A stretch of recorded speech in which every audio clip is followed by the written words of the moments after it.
I remember everyone's reaction when everybody saw this game being presented on one of the biggest gaming presentations on E3.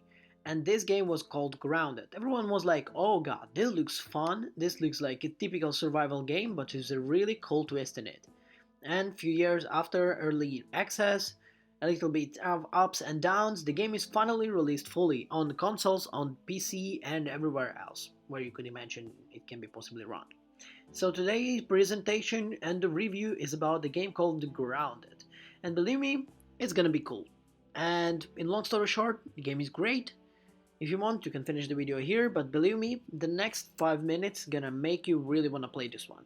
So if you're not subscribed to our channel, like a lot of you are, I know it, please drop the subscribe button and make it from red, turn it to gray, and let's go, because believe me, there is a lot of things to speak about this game. While Obsidian has always pitched Grounded as a kind of the bland survival crafting and classical roleplay, the game has spent so much its time in early access learning more towards the former as the narrative of the threat fell away the further the sunken adventures into minimalized teens trapped in the mad science backyard. Grounded's full release finally changes all of that, offering a complete campaign that will let you underneath the mystery of who shrunk them, learn them about the nature of their pelagious habitats, and finally go big and go home. It's a mystery that's absolutely worth pursuing to the end, and where is the boss Obsidian well known with a knack of the world building most successfully interesting with clear. An established with a reputation from ambling Zambian 90s nostalgia. It fits the story blend of light-hearted humor and coming-of-age themes. Well, it's a really great story. What surprised me from the beginning, that the game has an amazing storyline. It reminded me something like when we had another items you need to craft in. You can do it from the other avoided configs, like, well, let's say, move it and then move it another way. Early on and nearly overwhelming, the amount of the crafting systems and options that you can get in the item blueprints are unlocked in the analyzing new systems. But this means that the people willing to brave and search for the further flight, there's a lot of progression available.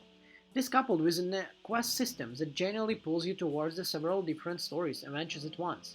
If you want to focus on survival, you can make bandages or hunt down the clean waters. If you want to go big, exploring with the tiny laboratories and accumulation science, you unlock even more blueprints. It's a satisfying, really progress arc in the game. But, well, it's not everything about that. And a lot of things are really kind of satisfying in the game.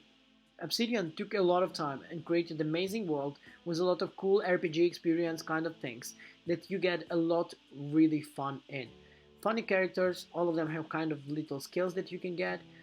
Also, Grounded's biggest issue for me right now is the spiders. Spiders are really tough in this game. They are amazingly hard to kill. They act like an efficient progression blockers. So that it doesn't matter how beautiful the world is, you don't want to go explore the difference if you see this kind of guys near. Or you don't want to just go in there. The game has kind of like our hobby mode that supposedly gets rid of the spiders, but it doesn't really make it any way less than it ends. The other bugs are really unpleasant, but that's totally manageable. Spiders are really dangerous in this game. The balance is a little bit off at this stage of the game. I like that it's even more insistent with more of the insults if you're caused careless, and admire the same crawling fear of the spiders insist. But it took a long time before my weapons and armor fed off to the job. For the most of my playthrough, I was felt forced to chase bigger foes to the literal dozen of the arrows. I'm talking dragon dials under the bridges in the Dark Souls vibes. That said, well, the game is amazing. It's a bit hard, but at the same time, you're gonna enjoy it. The world is amazing, the story is amazing, the characters are well made.